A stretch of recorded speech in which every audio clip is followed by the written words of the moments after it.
Hello, welcome to legal Kuldeep. आज हम इस वीडियो के अंदर बात करने वाले हैं मर्डर के बारे में। ये जो मर्डर है वो चैप्टर 6 के अंदर आता है, जिसमें सेक्शन 100 से लेकर के 146 बीएनएस कवर करता है ये चैप्टर 6, और इसके अंदर ही मर्डर आता है। तो ये जो मर्डर है वो सेक्शन 101 में आता है बीएनएस के। तो पिछले वीडियो में हमने कल्पेबल होमिसाइड के बारे में डिस्कस किया था, तो इस वीडियो में हम मर्डर के बारे में डिस्कस करेंगे, और मर्डर के जो 5 एक्सेप्शन हैं उनके बारे में, और साथ में कल्पेबल होमिसाइड और मर्डर में क्या डिफरेंस होता है इसके बारे में हम इस वीडियो में डिस्कस करेंगे। तो सबसे पहले मर्डर के बारे में बात करते हैं। सेक्शन 101 मर्डर, इसमें यह दे रखा है कि except in cases hereafter excepted, है ना। तो इसका मतलब रहता है कि जो भी एक्सेप्टेड किए गए हैं, मतलब जो एक्सेप्शन है 5 यहाँ पर, उनको छोड़ कर के जो भी कल्पेबल होमिसाइड है वो यहाँ पर मर्डर होंगे। ठीक है। तो देखो, सबसे पहले, क्योंकि डिफरेंस तो हम बाद में पढ़ेंगे, लेकिन एक बेसिक चीज़ है जो आपको समझनी होगी, वो ये है कि कल्पेबल होमिसाइड होता है, ये पूरा एक, आप इसको एक, ये पूरी एक कैटेगरी होती है। कल्पेबल होमिसाइड एक बहुत बड़ी चीज़ होती है। इसके अंदर ये जो मर्डर होता है वो सिर्फ इसका पार्ट होता है। जैसे कि ये पूरा चीज़ आप मान लो एनिमल, ये पूरा जो बाउंड्री कवर करती है, यह एक एनिमल के लिए कवर करती है। अब एनिमल के अंदर लाइन भी होंगे, टाइगर भी होंगे, है ना, बकरी भैंस सब कुछ इसमें आएंगे। लेकिन इस चीज़ को आप भैंस मान लो, बफेलो मान लो, ठीक है। तो ये जो पर्टिकुलर, अब ये जो भैंस है तो एनिमल ही है, लेकिन ये सिर्फ एनिमल एक पूरी पूरी जाति है, जबकि भैंस है वो इसकी प्रजाति है।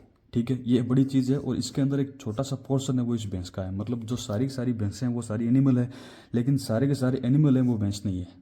तो सेम चीज़ हम यहाँ इस एनिमल को कल्पेबल होमिसाइड की जगह रख सकते हैं, और इस भैंस को मर्डर की जगह रख सकते हैं। मतलब सारे के सारे जो कल्पेबल होमिसाइड होंगे वो सारे के सारे, ये सारा इसके अंदर आता है, लेकिन जो मर्डर होता है वो इसका पार्ट है। मतलब सारे के सारे मर्डर कल्पेबल होमिसाइड होंगे, लेकिन सारे के सारे कल्पेबल होमिसाइड मर्डर नहीं हो सकते। ठीक है, ये चीज़ है। तो कल्पेबल होमिसाइड या तो दो तरीके से हो सकता है। कल्पेबल होमिसाइड या तो मर्डर हो सकता है या फिर मर्डर नहीं हो सकता है। यदि हम इस लॉ की लैंग्वेज में बात करें तो culpable homicide amounting to murder और culpable homicide not amounting to murder. तो इसका कहने का मतलब यहाँ पे यह है कि except in cases herein after accepted, मतलब जो मर्डर के 5 एक्सेप्शन दे रखे हैं, यदि केस उस कंडीशन में आ जाएगा तो वो एक culpable homicide not amounting to murder बन जाएगा। जबकि यहाँ पे जो 4 कंडीशन दे रखी है, यदि इसमें कोई चीज़ आती है तो वो कल्पेबल होमिसाइड होता है, वो मर्डर की कैटेगरी में आ जाएगा। मतलब यदि मर्डर का पूरा नाम होता है culpable homicide amounting to murder, और कल्प जिसको हम शॉर्ट में मर्डर बोलते हैं, जबकि culpable homicide not amounting to murder, उसको हम शॉर्ट में कल्पेबल होमिसाइड बोलते हैं। ठीक है। तो कल्पेबल होमिसाइड ये पूरा नाम नहीं है, और जो मर्डर है वो भी पूरा नाम नहीं है। ठीक है। यदि हम लॉ के लैंग्वेज में बात करें तो इसका मतलब होता है culpable homicide amounting to murder, या फिर कल्पेबल होमिसाइड इज मर्डर, तो ये मर्डर वाला आ गया। और culpable homicide not amounting to murder, तो वो कल्पेबल होमिसाइड, हम इसको जनरल लैंग्वेज में बोल देते हैं। ठीक है। तो यदि 5 केस में आएगा तो वो कल्पेबल होमिसाइड हो जाएगा, और जबकि ये 4 कंडीशन में आएगा यहाँ पे तो कल्पेबल होमिसाइड मर्डर हो जाएगा। तो मर्डर कब कब होगा? जब कोई एक्ट इस इंटेंशन के साथ में किया गया है कि सामने वाले इंसान की डेथ हो जाए। ठीक है। तो डेथ के इंटेंशन के साथ में एक्ट करना और उस पर्सन की डेथ हो जाती है तो वो मर्डर की कैटेगरी में आएगा। बी, इस इंटेंशन के साथ में कोई बॉडीली इंजरी करना, और इंटेंशन आपका बॉडीली इंजरी का है और साथ में आपको इस चीज़ की नॉलेज भी है, मतलब ऑफेंडर इस चीज़ को जानता है कि लाइकली टू कॉज डेथ, इस बॉडीली इंजरी से मौत भी हो सकती है। यहाँ पे इंटेंशन प्लस नॉलेज दोनों चीज़ें हैं। ठीक है। या फिर आपका इंटेंशन है बॉडीली इंजरी देने का, और वो जो बॉडीली इंजरी है वो सफिशिएंट है in ordinary course of nature के उस बॉडीली इंजरी से डेथ हो जाएगी। जैसे यदि किसी इंसान के सीने में यदि आप चाकू घोपोगे, यदि लेफ्ट साइड में जहाँ पर आदमी का हार्ट होता है, तो वहाँ पर यदि किसी पर्सन के चाकू घोप दिया जाएगा तो उसकी डेथ हो जाएगी। तो वो सफिशिएंट है डेथ कॉज करने के लिए। तो वो एक ऐसी बॉडीली इंजरी जो कि सफिशिएंट है ऑर्डिनरी कोर्स ऑफ नेचर के अंदर कि उसकी डेथ हो जाएगी, तो वो भी मर्डर की कैटेगरी में आता है। ठीक है। या फिर कोई आप एक्ट कर रहे हो और आपको नॉलेज है कि जो मैं ये एक्ट कर रहा हूँ ये एमिनेंटली डेंजरस है। एमिनेंटली का मतलब होता है कोई चीज़ लगभग लगभग सर्टेन है, लगभग लगभग निश्चित है कि वो चीज़ होगी तो होगी। ठीक है। तो एमिनेंटली डेंजरस इसलिए कि वो डेथ कॉज कर देगी, है ना। कोई भी एक्ट कर रहा हो और आपको नॉलेज है कि वो एमिनेंटली डेंजरस है, कि दैट इट मस्ट, आपने मॉडल पढ़े होंगे मे, माइट और मस्ट, ठीक है। तो में क्या होता है, पॉसिबिलिटी थोड़ी सी कम होती है, माइट में थोड़ी ज़्यादा होती है, और मस्ट में तो वो चीज़ होती है, मतलब एक हाई प्रोबेबिलिटी दिखाने के लिए मस्ट मॉडल का यूज़ होता है, ठीक है। तो that it must in all probability, सभी संभावनाओं के अंदर उस एक्ट के कारण से उस पर्सन की डेथ होगी, या फिर कोई ऐसी बॉडीली इंजरी होगी जो कि डेथ कॉज कर देगी, ठीक है। तो वो एमिनेंटली डेंजरस है और it must in all probability वो डेथ कॉज कर ही देगी, ठीक है। तो वो मर्डर की कैटेगरी में आएगा। सिर्फ इस बात का होना मर्डर की कैटेगरी में नहीं डालता है, इसके साथ में विदाउट एनी एक्सक्यूज़, ये जो भी काम हो रहा है यहाँ पे उसको पता है कि मैं जो एक्ट कर रहा हूँ वो इतना इमिनेंटली डेंजरस है कि ये डेथ कॉज कर सकता है, लेकिन वो विदाउट एनी एक्सक्यूज़ है, उसके पास में ये सब करने का कोई रीज़न नहीं। यदि उसके पास में रीज़न होता तो शायद तक ये मर्डर की कैटेगरी में नहीं आता, ठीक है। लेकिन ये सब वो काम कर रहा है और विदाउट एनी एक्सक्यूज काम कर रहा है, तो इस कंडीशन में वो पर्सन मर्डर के लिए लाइबल होगा। तो ये 4 कंडीशन यहाँ पे मर्डर को डिफाइन करती है, ये मतलब ये मर्डर की एक कंडीशन है। यदि इनमें से कोई एक भी चीज़ पूरी हो जाती है तो आदमी का जो एक्ट है वो मर्डर की कैटेगरी में आ जाएगा, ठीक है। अब हम बात करते हैं इसके इलस्ट्रेशन के बारे में। इलस्ट्रेशन में जो इसका फर्स्ट इलस्ट्रेशन है वो ये बात करता है कि ए का इंटेंशन है जेड को मारने का, और वो इसको जेड को मार देता है इसके ऊपर शूट करके, पिस्टल से शूट करता है जेड को, और इस कारण से इस पर्सन की डेथ हो जाती है। तो यहाँ पर ए लाइबल होगा मर्डर के लिए।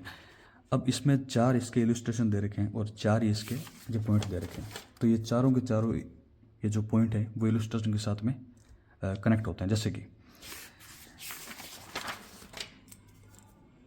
ए ने जेड के ऊपर शूट किया कि इसको मारने के पर्पज से, और ये मर गया, तो ये मर्डर के लिए लाइबल हो जाएगा। और उसका ए पॉइंट क्या बोलता है कि कोई भी एक्ट करना इस इंटेंशन के साथ में कि उस पर्सन की डेथ हो जाए तो वो मर्डर की कैटेगरी में आएगा। इलस्ट्रेशन है कंप्लीट। दूसरा ये बात करता है कि मान लो एक पर्सन ने सर के ऊपर ऑपरेशन करवाया, है ना।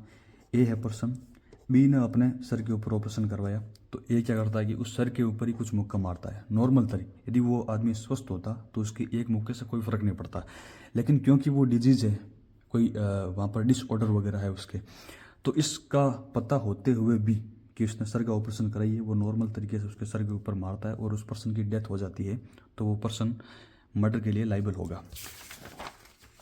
बी वाला पॉइंट, इंटेंशन था उसको बॉडीली इंजरी करेगा, तभी उसने वहाँ उसके सर पे मुक्का मारा, और एज द ऑफेंडर नोज, उसको पता है कि इसने ऑपरेशन करवाया है, ठीक है, और इसके बावजूद भी उसको पता है कि ये मेरे मारने से उसकी डेथ हो सकती है। तो ऑफेंडर ये जानता भी है कि इसके डिजीज़ है, इसके सर पे मारने से इसकी मौत भी हो जाएगी, तो वो इसके बावजूद भी इस इंटेंशन के साथ में उसको बॉडीली कोज करता है और बॉडीली इंजरी कोज करता है और उसकी डेथ हो जाती है, तो यहाँ पर वो मर्डर के लिए लाइबल होगा।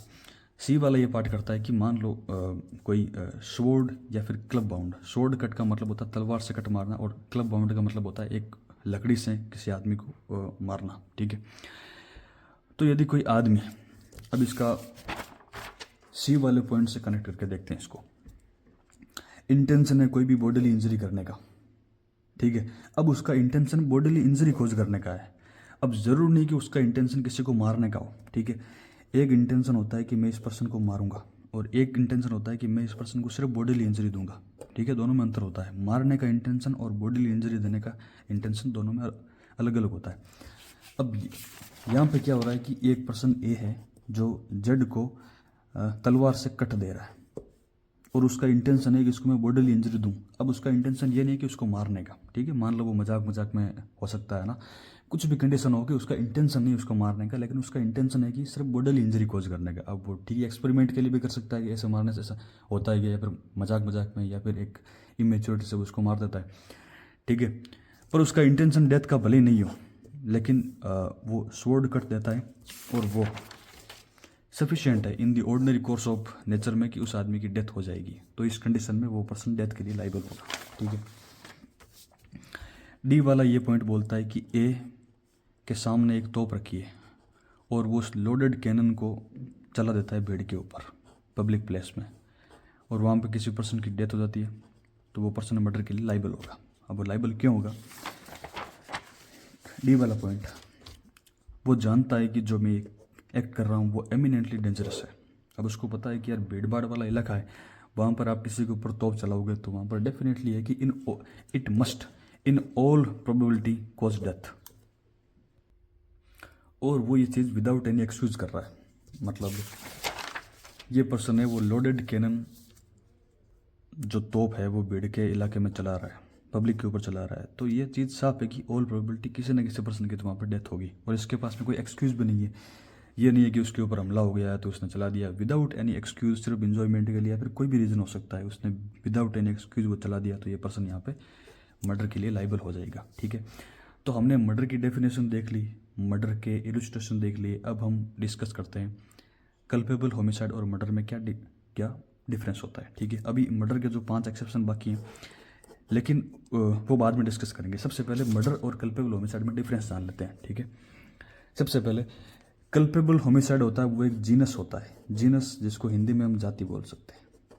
और ये जो मर्डर होता है वो उसकी स्पेसीज होती है। सेम एग्जांपल कि इस पूरे जगह को आप एनिमल मान सकते हो और ये इस पर्टिकुलर पार्ट को आप भैंस बोल सकते हो कि ये भैंस है। ठीक है, अब बहुत सारे एनिमल है, एनिमल में से एक भैंस एक उसकी प्रजाति है।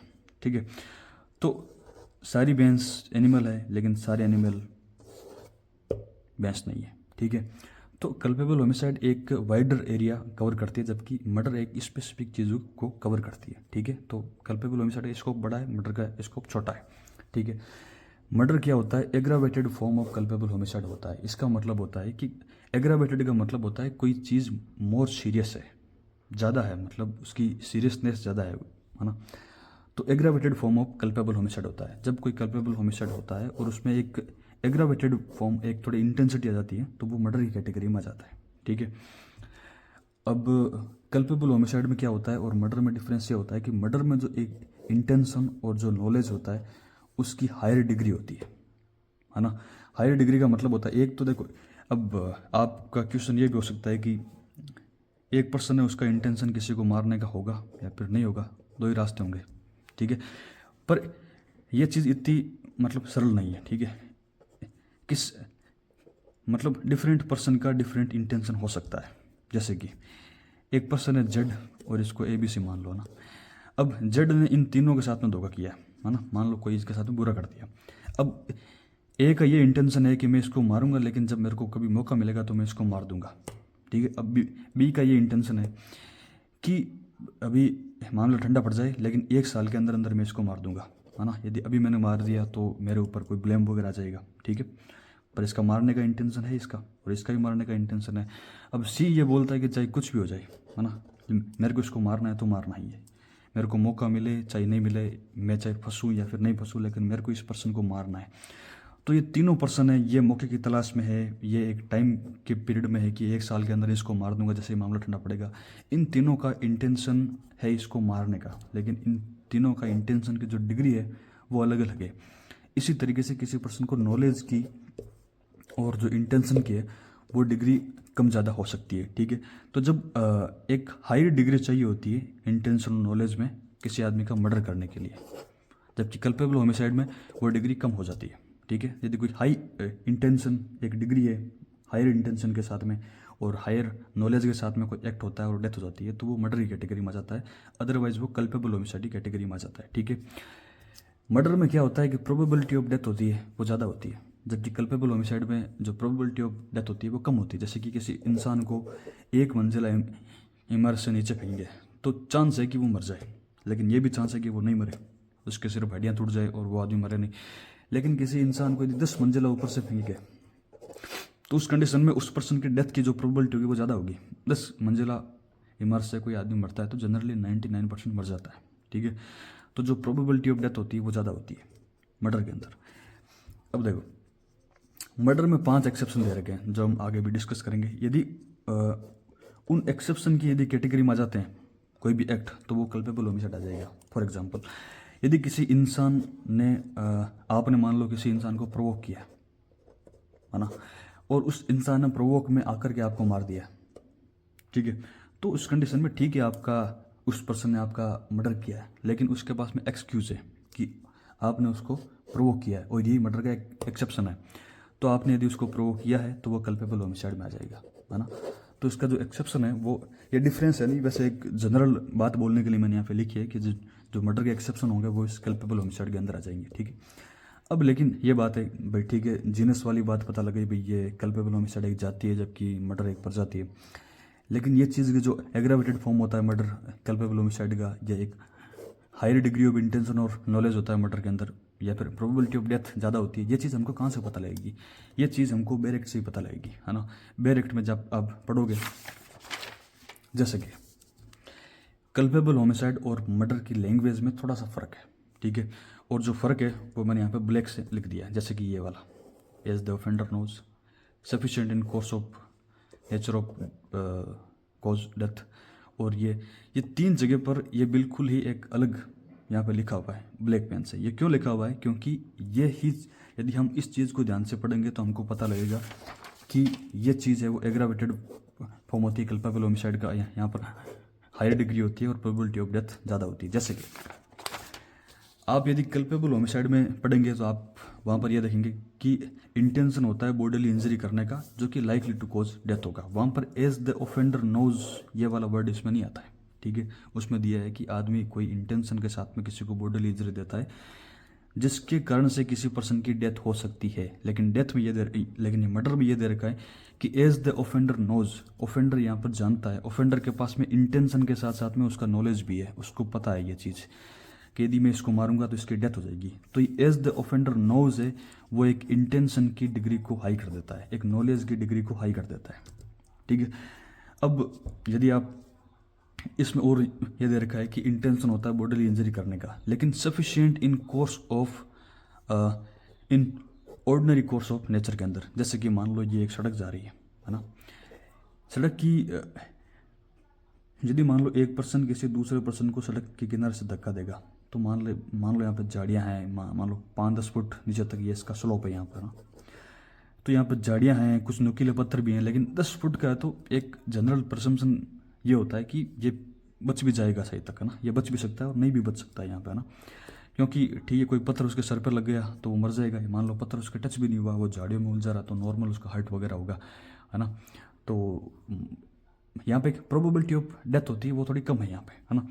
लेकिन कोई एक ऐसी सड़क है जो मतलब उसकी जो स्लोप है वो 100-200-300 मीटर जो है, जैसे कि पहाड़ों वगैरह में होती है, यदि वहाँ से धक्का दिया तो वो 100 मीटर ऊपर से गिरेगा, है ना।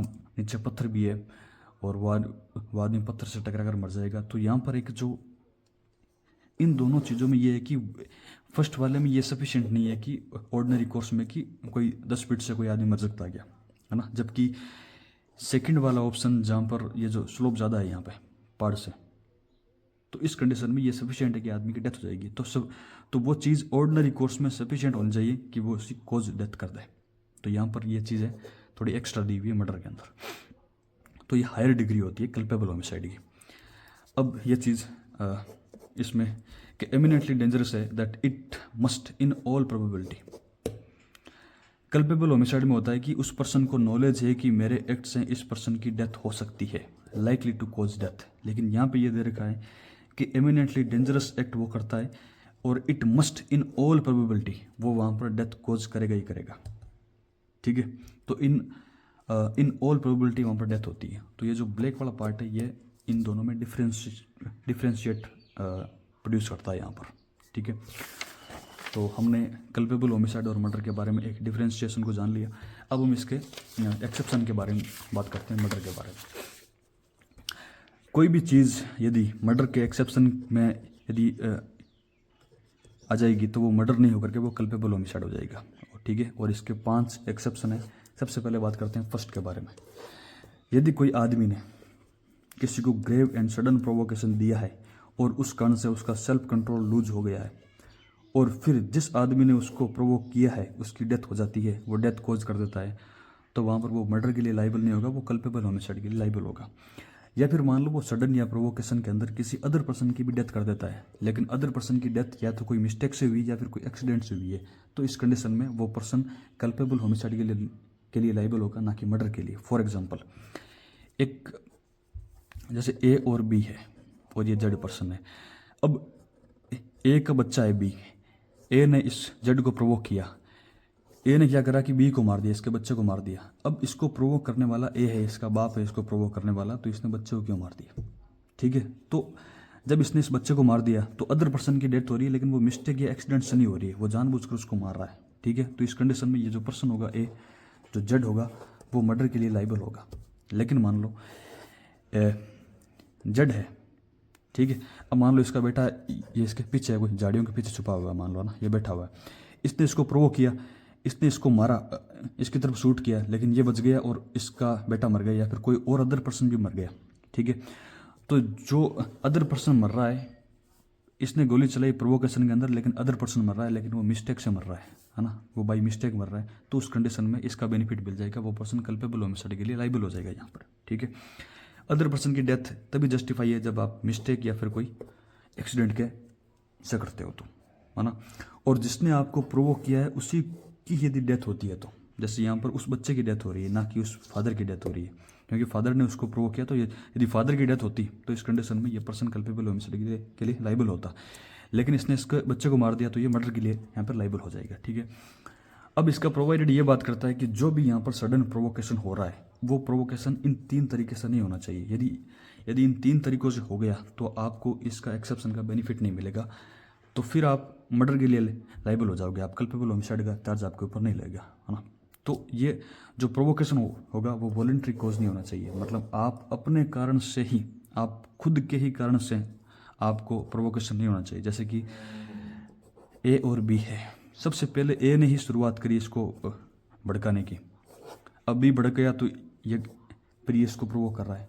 तो यहाँ पर क्या, एक खुद अपने कारण से ही प्रोवोक हो रहा है, ये अपने आप को उस सर्कमस्टांस में डालता है कि वो प्रोवोक हो। ठीक है, और उस प्रोवोकेशन का यूज करके, उसका एक्सक्यूज करके उसका वो फ़ायदा उठाता है और वो किसी पर्सन को डेथ करता है, तो यहाँ पर इस पर्टिकुलर एक्सेप्शन का उसको बेनिफिट नहीं मिलेगा। ठीक है, वो वॉलंटरी प्रोवोकेशन नहीं होना चाहिए। बी बात करता है, यदि कोई आदमी ओबीडियंस ऑफ लॉ में काम कर रहा है या फिर पब्लिक सर्वेंट अपनी ड्यूटी कर रहा है और उस कारण से आपके ऊपर कोई भी, आप उस चीज़ से प्रोवोक नहीं हो सकते। जैसे कि कोई एक पुलिस वाला है, वो किसी को अरेस्ट करता है, ठीक है, अब वो ये नहीं बोल सकता ये पुलिस वाला अरेस्ट कर रहा था, मेरे को ये पकड़ रहा था, तो मेरे को प्रोवोकेशन आ गया और मैंने इस पर्सन की डेथ कर दी। वो पब्लिक सर्वेंट है, वो अपना काम कर रहा था। इस कंडीशन में यदि आपको सडन प्रोवोकेशन आता है तो आपको इस चीज़ का बेनिफिट यहाँ पर नहीं मिलेगा। ठीक है, अब मान लो कोई आदमी प्राइवेट डिफेंस में एक्ट कर रहा है, ठीक है, मान लो ए ने किसी को थप्पड़ मारा, बी को ये थप्पड़ मार रहा थी, ये इसको बार बार थप्पड़ मार रहा है, तो ए ने क्या करा, इसको रोकने के लिए इसके हाथ पकड़ लिए। अब ये बोलता है कि इस पर्सन ने मेरे हाथ पकड़ लिए और इस कारण से मैं प्रोवोक हो गया, ठीक है, या फिर इस पर्सन ने मेरे को धक्का दिया, है ना। अब क्योंकि इसको थप्पड़ मारा है तो इसको धक्का देकर इसको दूर कर सकता है, ठीक है। अब ये बोल देगा इसने मेरे को धक्का दिया इसलिए मैं प्रोवोक हो गया और मैंने इसको मार दिया। तो जब कोई सामने वाला पर्सन अपने प्राइवेट डिफेंस के अंदर एक्ट कर रहा है और उस कारण से आप यदि प्रोवोक हो रहे हो तो आपका वो, तो फिर यहाँ पर आपको बेनिफिट नहीं मिलेगा, ठीक है, क्योंकि प्राइवेट डिफेंस का काम उसको क्यों करना पड़ रहा है, आपके ही कारण से करना पड़ रहा है उसको, ठीक है। तो ये 3 चीज़ें हो गई, वॉलंटरी प्रोवोकेशन नहीं होना चाहिए, पब्लिक सर्वेंट जब अपनी कोई ड्यूटी कर रहा होता है तो आप प्रोवोक नहीं हो सकते, या फिर आप के खिलाफ कोई प्राइवेट डिफेंस का यूज़ कर रहा है तो उस कंडीशन में आप प्रोवोक यहाँ पर नहीं हो सकते हो।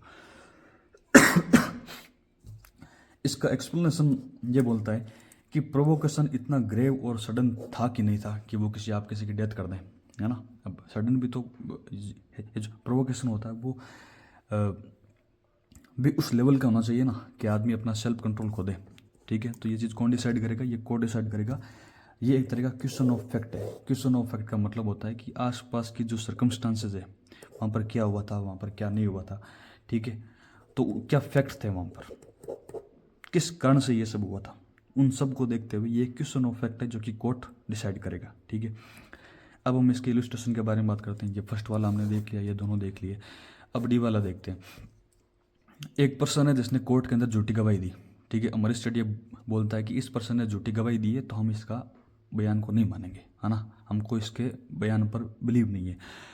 तो इस कारण से वो जो एक्यूज्ड पर्सन है वो गुस्सा नहीं हो सकता। यदि वो गुस्सा होकर उसने यदि मजिस्ट्रेट को मार दिया तो इसका वहाँ पर उसको बेनिफिट नहीं मिलेगा, क्योंकि जज के पास में डिस्क्रिशनरी पावर है कि क्योंकि उसने झूठी गवाही दी है, वो ओबीडियंस इन लॉ के अंदर काम कर रहा है, झूठी गवाही दी है तो वो उसके बयान को नहीं मान सकता है, ठीक है। जज यदि ऐसा बोल देता है कि इसने झूठी गवाही दी है इसलिए हम इसके बयान को नहीं मान सकते हैं, तो वो प्रोवोक होकर के मजिस्ट्रेट को नहीं मार सकता है। यदि उसने मार दिया तो वो मर्डर के लिए लाइबल होगा, उसको ये ग्रेव एंड सडन प्रोवोकेशन का वहाँ पर कोई भी बेनिफिट नहीं मिलेगा। ठीक है, ये बात कर रहा है प्राइवेट डिफेंस की, जो हमने यहाँ पे एग्जांपल ले लिया कि प्राइवेट डिफेंस के अंदर यदि कोई आदमी एक्ट कर रहा है, ठीक है, तो अब एफ बात कर रहा है बाई स्टैंडर की। मान लो ए है और बी है, ये आपस में लड़ रहे हैं, कोई इनके ऊपर बात हो गई, मान लो ए ने इसको प्रोवोक किया या फिर बी ने इसको प्रोवोक किया, कुछ भी किया हो, ठीक है।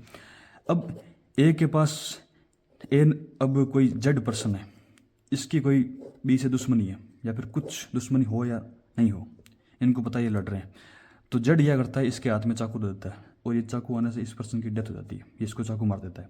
अब ए तो क्या है कि वो प्रोवोकेशन के अंदर उसको मार दिया, तो ये पर्सन है वो कल्पेबल होमिसाइड के लिए लाइबल हो जाएगा। लेकिन जो जेड है, क्योंकि इसके ऊपर तो कोई प्रोवोकेशन हुआ नहीं था, तो ये यहाँ पर मर्डर के लिए लाइबल होगा। ठीक है, ये बाई स्टैंडर मतलब जो पास खड़ा एक व्यक्ति होता है, तो ये इलस्ट्रेशन दे रखा डायरेक्ट में, जो मैंने आपको यहाँ पर बता दिया। ठीक है, अब बात करते हैं इसके एक्सेप्शन नंबर 2 के बारे में। एक्सेप्शन नंबर 2 ये बोलता है कि एक पर्सन को ना प्राइवेट डिफेंस अवेलेबल होता है प्रॉपर्टी अगेंस्ट में और पर्सन के अगेंस्ट में। प्रॉपर्टी मतलब उसकी यदि कोई प्रॉपर्टी को तोड़ रहा है, कोई हानि पहुंचा रहा है, तो प्राइवेट डिफेंस का यूज करते हुए उस पर्सन के ऊपर फोर्स अप्लाई कर सकता है, या फिर पर्सन के ऊपर मतलब उस खुद के पर्सन के ऊपर कोई ऑफेंस हो रहा है, उसको पीट रहा है, धक्का दे रहा है, ठीक है, तो वहाँ पर प्राइवेट डिफेंस अवेलेबल होता है ना, प्रॉपर्टी के लिए भी होता है और पर्सन के लिए भी होता है। ठीक है, प्राइवेट डिफेंस का वो थोड़ा एक्सीड कर देता है, क्योंकि वहाँ पर ऐसा रूल है कि जितना ज़रूरत हो उतनी ही आप फोर्स यूज़ कर सकते हैं। यदि उससे ज़्यादा आपने फोर्स यूज़ कर ली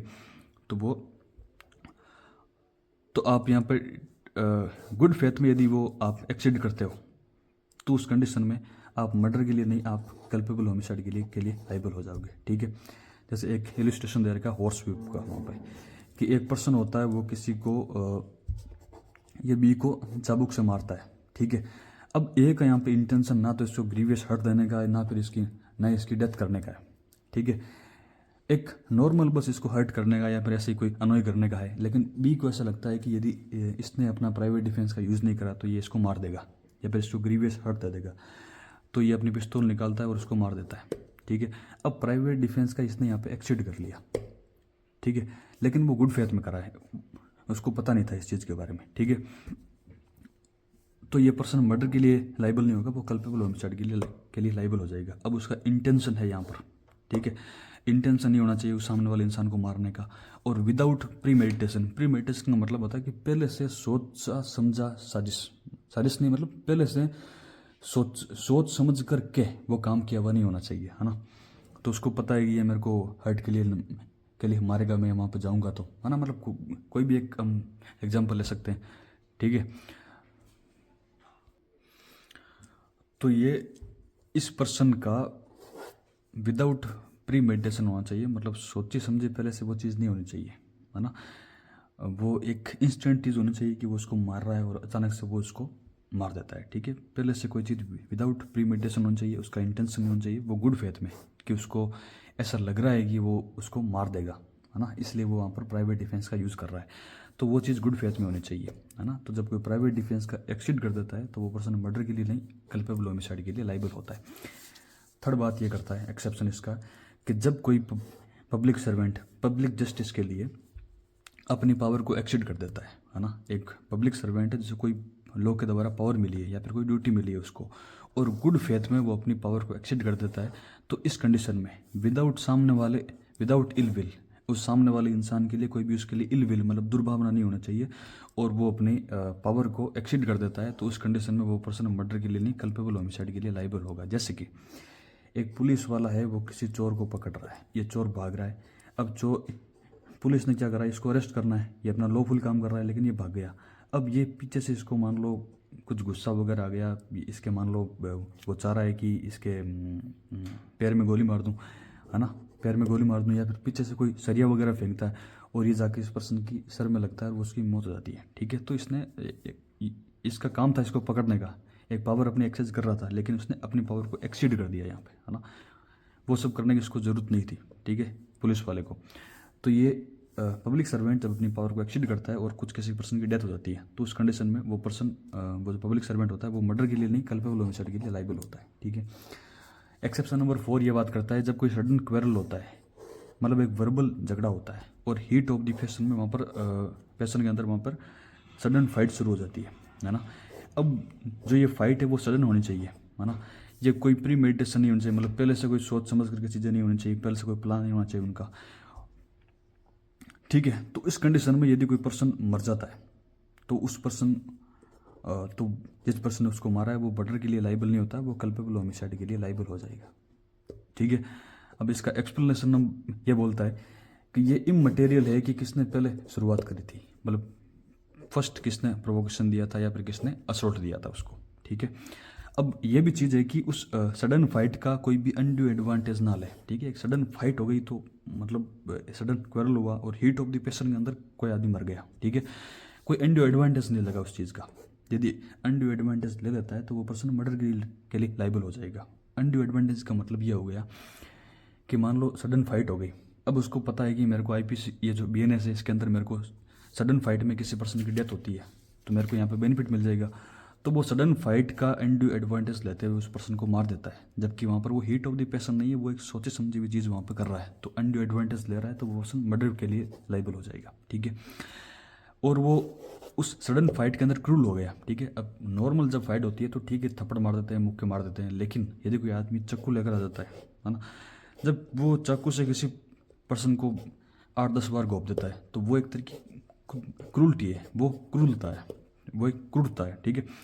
तो उस क्रूल्टी में ज़्यादा हो गई। ठीक है। सडन फाइट में ये चीज़ एक्सपेक्टेड नहीं है, यहाँ पे ये चीज़ क्रूल्टी के अंदर आ जाती है कि मतलब एक बहुत ही क्रूल मैनर के अंदर वो एक एक्ट कर रहा है। ठीक है। सडन फाइट में देखिए थप्पड़ मार दिया, मुक्के मार दिए, लात मार दी, वो एक अलग चीज़ है, लेकिन चाकू से किसी के ऊपर 8-10 बार घोंपना वो चीज़ क्रूल्टी के अंदर आ जाती है, एक क्रूल मैनर के अंदर वो एक्ट आ जाता है। तो यदि वैसा करता है तो वो तो फिर इस कंडीशन में इसका इस एक्सेप्शन का यहाँ पर उस पर्सन को बेनिफिट नहीं मिलेगा। ठीक है। या फिर कोई अनयूजुअल मैनर के अंदर, मतलब ठीक है फाइट में लातें हो सकती है, मुक्के हो सकते हैं, थप्पड़े हो सकती है, लेकिन अनयूजुअल मैनर के अंदर वो एक्ट कर रहा है, तलवार लेके आ गया, उस पर्सन को काट दिया, तो ये अनयूजुअल मैनर में नहीं होनी चाहिए। सडन फाइट होती है और कोई बाई मिस्टेक कोई किसी की डेथ वगैरह हो जाती है सडन फाइट में हीट ऑफ द पैशन के अंदर, तो वो पर्सन कल्पेबल होमिसाइड के लिए लाइबल होगा, ना कि मर्डर के लिए। एक्सेप्शन नंबर 5 ये बात करता है कि जब कोई पर्सन 18 साल से ऊपर का है और वो खुद की मर्जी से कोई रिस्क ऑफ डेथ लेता है तो वो पर्सन तो जो पर्सन ऐसा एक्ट के द्वारा उसको रिस्क में डालता है तो वो जो पर्सन होगा वो मर्डर के लिए नहीं, कल्पेबल होमिसाइड के लिए लाइबल होगा। लेकिन जो डेथ हो रही है जिस पर्सन की वो 18 साल से ऊपर का होना चाहिए और वो अपनी खुद की मर्जी से ही उस डेथ का रिस्क ले रहा हो। ठीक है।